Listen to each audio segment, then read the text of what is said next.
YM6 news కి స్వాగతం. Secunderabad cantonment బోర్డుకు రాష్ట్ర ప్రభుత్వం నుంచి రావాల్సిన టీపీటీ ఛార్జీలను మరోసారి కోర్టు ద్వారా రాబట్టనున్నామని కంటోన్మెంట్ బోర్డు మాజీ ఉపాధ్యక్షులు జన్యావుల రామకృష్ణ స్పష్టం చేశారు. గురువారం మహేంద్ర హిల్స్లోని తన కార్యాలయంలో ఏర్పాటు చేసిన సమావేశంలో ఆయన మాట్లాడుతూ రాష్ట్ర ప్రభుత్వం సికింద్రాబాద్ కంటోన్మెంట్ అభివృద్ధికి ఒక్క రూపాయి కూడా ఇవ్వలేదని, గతంలో కేసీఆర్ ప్రభుత్వం ప్రస్తుతం రేవంత్ రెడ్డి ప్రభుత్వం కూడా కంటోన్మెంట్ ప్రాంతాన్ని నిర్లక్ష్యం చేశాయని ధ్వజమెత్తారు.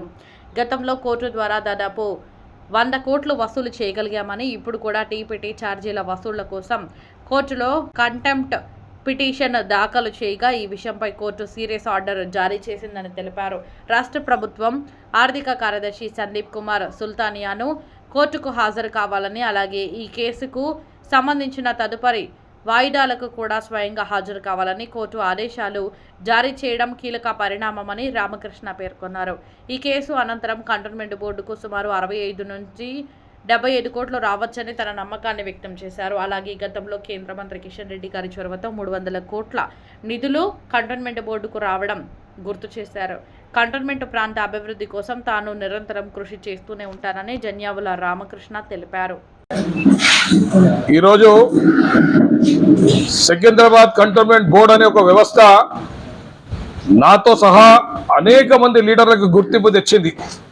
ఈరోజు రామకృష్ణ ఏంటిది అంటే సికింద్రాబాద్ కంటోన్మెంట్ బోర్డుకు సంబంధించిన మెంబరు, లేకపోతే వైస్ ప్రెసిడెంట్ ఉండే, లేకపోతే నామినేటెడ్ మెంబర్ అనే ఒక గుర్తింపు కేవలం సికింద్రాబాద్ కంటోన్మెంట్ బోర్డు ద్వారా మా అందరికి చెందింది. మరి అసలు ఒక ఆర్గనైజేషన్ ఈరోజు ఇబ్బంది పాలవుతుంది. ఎందుకంటే ఫండ్స్ లేవు. రాష్ట్ర ప్రభుత్వం గతంలో కేసీఆర్ గారు కానీ, ఈరోజు రేవంత్ రెడ్డి గారు కానీ ఒక్క బుడ్డ పైసా కంటోన్మెంట్ డెవలప్మెంట్కి ఇస్తలేరు. మరి ఇవన్నీ దృష్టిలో పెట్టుకొని కంటోన్మెంట్ బోర్డు ఫైనాన్షియల్ పరిస్థితి బాగలేదని కొంతమంది ఉన్నతాధికారులు మా దృష్టికి తీసుకురావడం జరిగింది. మరి దాంట్లో భాగంగా ఏవైతే గతంలో మేము ఒకసారి కోర్టుకు పోయి టీపీటీ ఛార్జెస్ దాదాపు 100 కోట్లు వసూలు చేసినామో, మరి ఈరోజు కూడా ఆ ఛార్జెస్ అన్ని కూడా ఈరోజు రేవంత్ రెడ్డి గారి ప్రభుత్వం కూడా ఇస్తలేదని కోర్టుకు పోవడం జరిగింది. నేను ఇటీవల ప్రెస్ మీట్లో కూడా మీకు అందరు కూడా వెల్లడించిన దాంట్లో కంటెంప్ట్ ఆఫ్ కోర్ట్ వేసినా అని, దాంట్లో చాలా సీరియస్గా ఆర్డర్ వచ్చిందని. మరి ఈరోజు ఆర్డర్ వచ్చింది.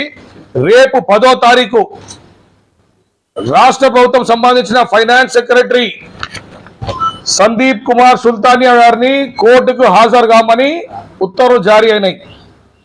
అదే కాకుండా కోర్టు ఎంత సీరియస్గా తీసుకుంది. ఎందుకంటే గతంలో 2-3 సార్లు ఈ విధంగా వార్నింగ్ ఇవ్వడం జరిగింది. ఫస్ట్ టైం ఫామ్ 1 అనే ఒక అధికారికి ఇష్యూ అయింది కంటోన్మెంట్ బోర్డు విషయంలో. మరి ఆ ఫామ్ 1 అధికారం ఏంటంటే దాంట్లో క్లియర్గా రాసింది, ఈ వాయిదాకి అంటే రేపు 10వ తారీఖు జరిగే కోర్టు వాయిదాకి తప్పకుండా రా. అదే కాకుండా ఈ కేసు సంబంధించిన ఎన్ని వాయిదాలు ఉంటావో అన్ని వాయిదాలకు నువ్వు తప్పకుండా నువ్వే రావాలా అని కూడా క్లియర్గా ఉత్తర్వులు జరిగింది.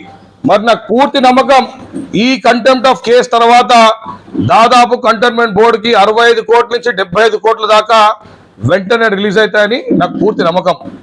మరి ఈ యొక్క డబ్బుతో గతంలో కేంద్ర మంత్రి వర్యులు కిషన్ రెడ్డి గారి ఆధ్వర్యంలో ఆయన ఒక చొరవతో ఏదైతే 300 కోట్లు వచ్చినాయో, మరి ఇప్పుడు ఒక 75 కోట్లు రాబోతున్నాయో, ఈ అన్నిటిని పట్టుకొని తప్పకుండా దీర్ఘకాలిక సమస్యలు ఏవైతే ఉన్నాయో అవన్నీ కూడా కంటోన్మెంట్ బోర్డులో అడ్రస్ చేయడం జరుగుతుంది. గత సంవత్సరం నుంచి డెవలప్మెంట్ అనేది కొద్దిగా కుంటి పడ్డది. ఎందుకంటే ఫండ్స్ లేవు, ఏమైనా ఫైనాన్షియల్ రిసోర్సెస్ చాలా తక్కువ ఉన్నాయని.